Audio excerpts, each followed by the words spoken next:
Netflix thought it had struck California gold by handing Meghan, Duchess of Sussex, a reported $100 million deal for a lifestyle series. The March 4th release arrived on a wave of pastel-tinted teasers showing Meghan plucking roses and whisking lemon curd in what looked like a fairy-lit cottage. Viewers tuned in expecting the ultimate glow-up. Instead, they found something else entirely, and the backlash has been ferocious. Awful. The Guardian said, "Kiss the Netflix deal goodbye. We'd love Meghan is so pointless. It might be the Sussex's last TV show." It's gone down really badly as it happens. There's The Guardian here. I'll show you. Tone-deaf lifestyle show is toe-curlingly unlovable. She gave up a life of royalty and ripped her husband away from his family, all in the hopes of becoming basically a glorified Instagram influencer in the US, only to find out that nobody likes her, no one's interested. So congratulations, Meghan Markle, because this is an unmitigated disaster for Netflix. Well, I'm not a Meghan Markle fan.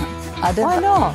I don't know, all that sort of touchy-feely mindfulness. She's a very boring woman. She has no sense of humour. She can't react quickly to things. She talks in this kind of very slow, patronising way. Before we dive into the twists, if you're here for the sharpest royal tea on the internet, tap like right now. It's a small click for you, but a giant leap for the algorithm. One that keeps these deep dives flowing for free. Stick around because the revelations get spicier with every minute. I can't be a private citizen. I will never be seen as a private citizen. I will never be treated as a private citizen, not by the media. Episode 1 opens with slow-motion shots of strawberries tumbling into a copper jam pot. Meghan smiles, stirs, and explains that With Love, Meghan is about finding everyday magic. What the trailer doesn't say is that the 8-episode season was filmed not in her $14 million Montecito mansion, but in a rented $8 million farmhouse down the road. The decision was purely aesthetic. White oak beams, better light, no awkward sightlines, but once eagle-eyed viewers identified the property on Zillow, social feeds exploded with accusations of stagecraft. The show also doubles as an infomercial. Each episode plants subtle product shots of her budding brand. Initially called American Riviera Orchard, later rechristened as Ever after the US Patent and Trademark Office rejected the first name on geographic grounds. Logo mock-ups appear on linen aprons, candlesticks, and even ceramic dog bowls. The rebrand was fast-tracked in February when trademark lawyers warned that Harry and David's Royal Riviera could block her path. Netflix's internal projections were bullish.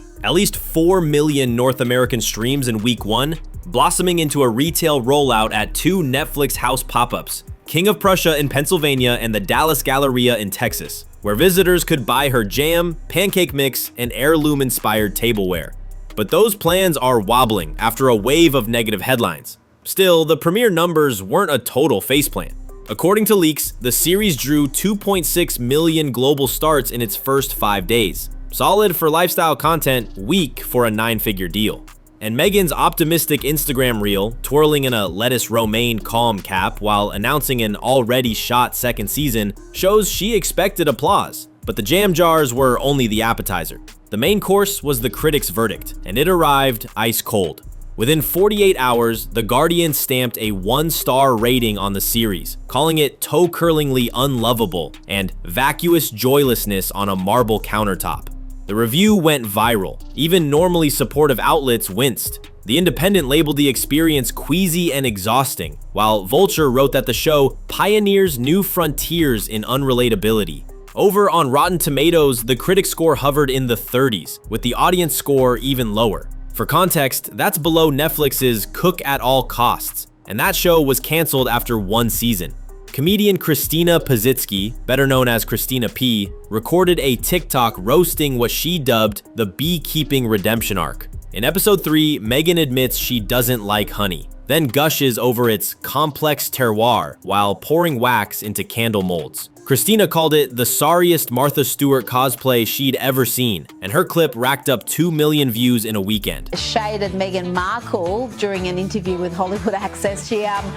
She asked whether Meghan's new show was even out yet. Fashion writers piled on too. Vogue noted Meghan cycled through $130K worth of outfits across 8 episodes, roughly $16K per show, and wondered aloud if that squared with the premise of simple, mindful living. On social media, even sympathetic voices asked why a woman preaching sustainability needed 5 variations of the same white linen sundress. The disconnect became meme fodder, side-by-side shots of Meghan's spotless pantry versus an average viewer's fridge of half-empty condiments. Yet the harshest bruise came from the show's own numbers. numbers. By week 2, global viewing minutes fell by 42%, steeper than 2024's ill-fated Queen Cleopatra docudrama. Netflix rarely comments on drops, but insiders leak that executives were concerned about stickiness. Translation, people started the show but they didn't stay, and the casualties kept coming because next up was Jamgate. Long before With Love premiered, Meghan mailed 50 jars of her homemade strawberry jam to a hand-picked list of celebrity friends. Each jar bore a neat gold ink number on the label. Meghan later insisted the numbering was purely for quality control, but that clarification arrived too late. Fans speculated about a popularity ranking. Mindy Kaling joked that receiving jar number 50 was hilarious, like being the last kid picked for dodgeball. The gag was lighthearted, yet gossip sites spun it into whispers of celebrity grumbling. Behind the scenes, a bigger problem simmered: trademark chaos. When US Records revealed the American Riviera Orchard application had been rejected, the Duchess's legal team scrambled, refiling under the new As Ever banner. That pivot meant revising packaging, reshooting promo stills, and re-editing episode footage to blur the old logo. Netflix absorbed the cost, but meetings turned tense as deadlines loomed. Even supportive commentators whispered about the Oprah candle deja vu.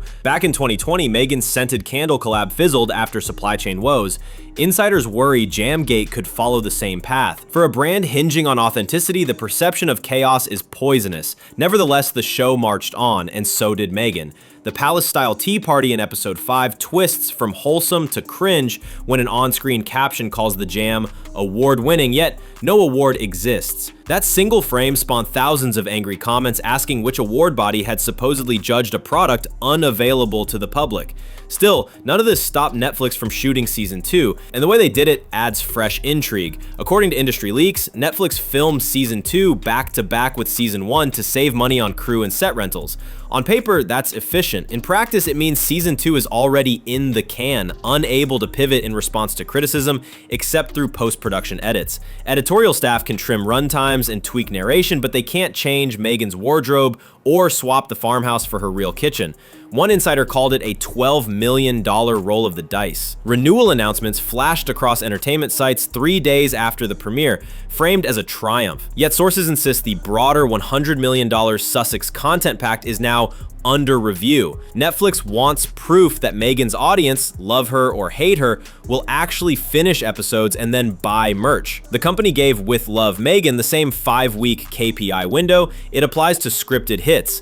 If completion rates lag and social buzz turns icy, budgeting for additional Sussex projects could be slashed. Complicating matters, rival streamers are sniffing around. Paramount Plus reportedly floated a docu-travel series following Prince Harry to veteran support centers worldwide, while Max pitched Meghan a limited-run talk show on women's leadership. For either offer to gain traction, Netflix would need to relinquish exclusivity. Unlikely unless numbers nosedive. The Sussexes are, for now, all in with the big red N. So why hasn't Netflix cut bait? The answer lies in brick-and-mortar ambition. Netflix once vowed it would never sell socks, but new CEO Bella Bajaria's strategy exudes Disney envy. Diversify revenue through physical experiences. The first Netflix house outlets aim to blend themed eateries, mini escape rooms, and curated boutiques. Meghan's As Ever collection was earmarked as a headliner, a chance to lure customers who'd rather browse linens than wield a foam sword in a Stranger Things maze. Corporate decks imagined pastel towers of jam, pancake mix and craft boxes, floral print tea towels, even a $60 farmhouse bee kit. But by May, chatter leaked that store architects hadn't received final product specs. Staff whispered about placeholder slots on shelves. Meanwhile, St. Meghan Markle Redditors claimed the entire pop-up plan had been quietly shelved. Netflix denied the rumor but declined further comment. Investors noticed. Enter Harvard-educated retail guru Beth Comstock, hired to salvage the launch. Sources say she urged Netflix to stagger As Ever in seasonal drops, jam and tableware for spring, scented decor for fall, Christmas baking kits come November, rather than flood shelves at once. The hope? Scarcity equals hype, hype equals foot traffic equals subscribers. It's bold, but if season 2 ratings slump, physical retail alone may not save the day. And while corporations schemed, Meghan's own relatives unleashed a different headache. On April 6, Meghan's half-brother Thomas Markle Jr. phoned into a Talk TV panel and blasted her depiction of childhood as a latchkey kid kid living on El Pollo Loco. He called the narrative pure malarkey, stressing they grew up in a comfortable middle-class neighborhood with cable television and weekly steak night. The clip rocketed across tabloids, amassing 5 million views in 24 hours. For Team Sussex, it reignited a painful storyline, estranged relatives contradicting the Duchess at every turn. Critics pounced, arguing Meghan's relatability effort backfired. If your own brother calls you out, they said, how can audiences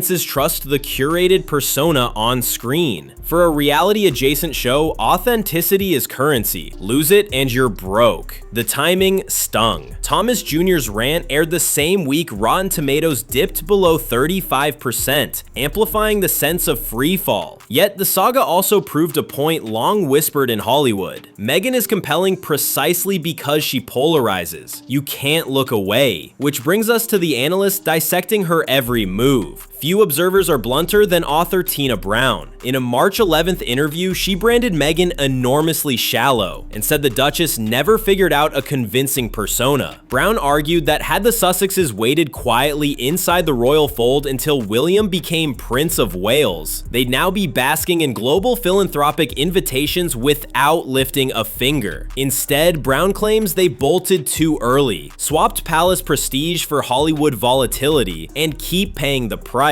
Brown's critique dovetails with ratings math. Traditional royal documentaries deliver elderly audiences. Lifestyle TV aims for millennials. Hardball journalism skews male. Meghan tried to serve all three demographics at once, ending up with a lukewarm soup. Analysts tracking Netflix engagement note that 18 to 34-year-old viewers clicked play but seldom finished the episode, while 55+ watchers ignored the show altogether. The gulf is Meghan's branding gap laid bare. Yet loyalty exists. On Twitter, With Love Meghan fan edits overlay cottagecore footage with Lana Del Rey songs and rack up hundreds of thousands of likes. Inside those digital bubbles, Meghan inspires homemaking sprees, sourdough starter kits, pressed flower bookmarks, zero-waste beeswax wraps. Social listening firms report a 22% spike in Etsy searches for vintage jam jar the week the series dropped. If Netflix can monetize that micro-fandom, the Duchess still carries clout. But first, she must steer her own brand through looming expansion. The newly minted As Ever trademark covers much more than jam. Temporary lodgings, restaurants, workshops, even a podcast network. That last bit is already in motion. Meghan's audio comeback, Confessions of a Female Founder, launches this August with Tina Knowles as episode 1. Spotify may have cooled on the Sussexes, but Audible is rumored to host the series, betting that Meghan's entrepreneurial pivot will draw in female business listeners. Meanwhile, retail blueprints reveal aspirations for As Ever Home, pop-up suites dressed head to toe in Meghan's linens, open for weekend rentals in wine country B&Bs. If executed, it could echo Gwyneth Paltrow's Goop on the Go stores. But every new vertical raises the same question. Does the Duchess possess the operational grit to follow through? Tina Brown doubts it. Meghan's fans believe. Season 2 may be the arbiter. Netflix has penciled a fall premiere, avoiding summer's Olympic frenzy, and executives hope a shorter 6-episode run, all filmed simultaneously with season 1, will feel tighter. They've also replaced the show's original voiceover editor, reportedly to quicken the pacing by 9%. Whether those tweaks earn goodwill or invite reheat jokes remains to be seen. With Love, Meghan was supposed to be a royal renaissance. Proof that the Duchess could trade tiaras for tartlets and land her own Martha Stewart meets Gwyneth empire. Instead, it's become a referendum on authenticity in the influencer age. A case study in how polished perfection can backfire when viewers smell staging.